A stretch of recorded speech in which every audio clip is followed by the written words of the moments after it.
naman sa atong pagpanaguban dinhi sa atong tulumanon ang bumbuhanay big time. Kadiyot lang ha kay ato sang magkauban mga igsoon ang atong sindro sa nasipit no si Sindro Nelson Caranzo aron atong panubayan ang nahimong dagan no sa ilang gipayayon nga duha ka adlaw nga permitting on wheels no kining DNR Express. Sindro Nelson Caranzo sir, mayong butag. Mayong buntag, Bomboray, may buntag sa tanan sa tigpaminaw sa Bombo Radio, no? Sa Butuan City, Bosan Vista, Carmina Sipit, ug Las Nieves. By the way, sir, ato lang kumustahon ang dagan sa duha ka adlaw nga gipahigayon ninyo nga permitting on wheels. Bomboray, dako kay mong kalipay, no? Kay wa mi nag-expect nga today ang response sa itong mga katawhan, no? Wa mi nagtuong ingat to ang kadaghan nga ngadto sa atong permitting on wheels nga nahitabo nitong Pizza 20 City o 28 sa May Robinson, no? Kay natingala mi nganong ingat to kadaghan dili pa sa sor nga medyo mas daghan ang response diri sa to. It's because siguro no sa inyong tabang sa media sa pag-disseminate sa information kay napaabot sa mga katawhan ang tanan. Wa mi nag-expect nga ingadto ang kadaghan gyud nga niadto sa amo para sa pagkuha og serbisyo sa DNR. Na-cater ba sir ang mga gikinahanglan nga concern sa mga katawhang Butuanon ug Agusanon nga misanong sa inyo nga panawagan? Yes, Bomboray. In fact, daghay mga nagrehistro, nagpag-permits, no?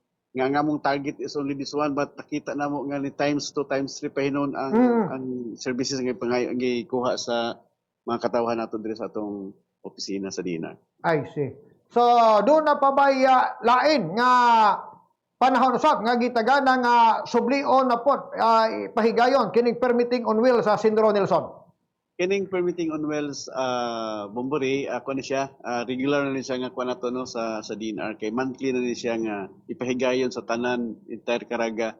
So, nahuman naman ang Butuan City, basig lahi na po nga sendro ang mukiter dito sa, I heard, mura dito no po sa Surigao del Sur, ang sunod nga target no sa atong regional office nga i-conduct kining permitting on wheels. I see. So, sa ato pa, tabok-tabok ni every area unya hangtod malibot ang tanan balik na po digtos naguna nguna na mga ingana Bomboray ingana kita mag-expecta no nga mausban pa ta diri og kining permitting on wheels tungod kay daghan pa magid hinon mga katawhan pud nga wala pa gid nakaani sa ato no sa kining pagserbisyo aning mga among mga gipang-offer nga mga serbisyo sa DNR. O sa may common sir nga mga concern to nga gipaabot sa mga katawhan nato base sa inyong monitoring? Bomboray, unang-una kining change registration gyud no. Daghan gi kayo ang nagparehistro sa ilang chinso kay ato mong gikuan nga kung kanang chinso nga pang gamiton ni putol og kahoy masi mga planted species na siya sa ngalan nga wala na rehistro sa DNR pwede gi confiscate. So sa duha ka adlaw 44 ka buok ang nagparehistro sa atong sa katong napahigayon nga permitting on wheels. Unya mga land status certification ano ni 20 city ka buok, transport documents 65 ka buok, ka permitis no nya cutting permit for public safety isa, survey authority 5 o kanang B-37 kanang mga technical description no. Adto na 16 ka buok nga nakakuha no dito sa ato ka. So in line no nining mao nga kalampusan sa gihibo ninyo nga permitting on wheels o sa may mga dugang panato nga pag-awhag tuod Sindronel atos mga katawhan labi pa no sa mga katawhan nga naa nahisakop sa imong area of responsibility.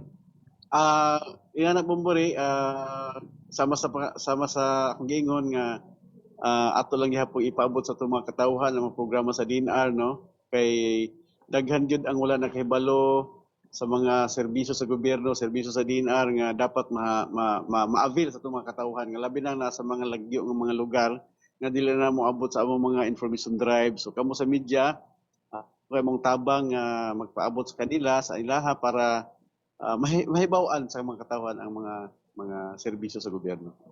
I see. So with that note, daghan ka salamat Sindro Nelson Caranzo sir og congrats no sa malampuson ninyong kalihukan. Salamat pero napaydugang ako bumburi no. Go ahead, sir. Napaydugang kining provision sa seedlings adunay 2,200 kabuk nga nakadawat no, na distribute ato nga seedlings. Nga notarial services nga free adunay 43 ka na recipient no nakadawat aning free nga notarial services. Legal consultation adunay 11. So daghan mga services nga na nagapon like sa EMB daghan po yung mga na-issue nga mga certificate o mga permit sa EMB kagahapon. Katong mga planted species, appeal na ba to? Mga fruit-bearing trees adto, Sindro Nelson? Yes, Bumburi, daghan appeal na mga fruit bearing trees nga mga seedlings ato na pa distribute kagahapon og katong Lunes. So, ato na lang hulaton sunod, sir, nga makabalik na po, diri sa atong area, kining permitting on wheels ninyo. Salamat, Bumburi. Dako kay salamat. Abidawi, 249 ka individuals doon ang atong na servisyo. Na serbisyuhan. 249 ka individuals atong na servisyo. So, sa Intero, Agusan Norte, og Butuan, ani? Yes, Bumburi. So, mag-expect kita, Bumburi, nga napay ubot sunod nga mga tama ni ani nga mga aktibidades. Pero katong uban, sir, no, gawa makahigayon og oras, pwede ra to sila mo agino dito sa inyong opisina. Pwede gihapon. Aniya kita sa sa atong opisina, alas 7 hangtod alas 7 sa gabi no, magkita kita. Pero sa Friday wala ni kuan kay nag 4-day work week naman ang I see. So, salamat pag-usab, Sindro Nelson, og God bless ninyo diha. Salamat kay Bumburi, salamat sa tanan, mabuhay mo radyo.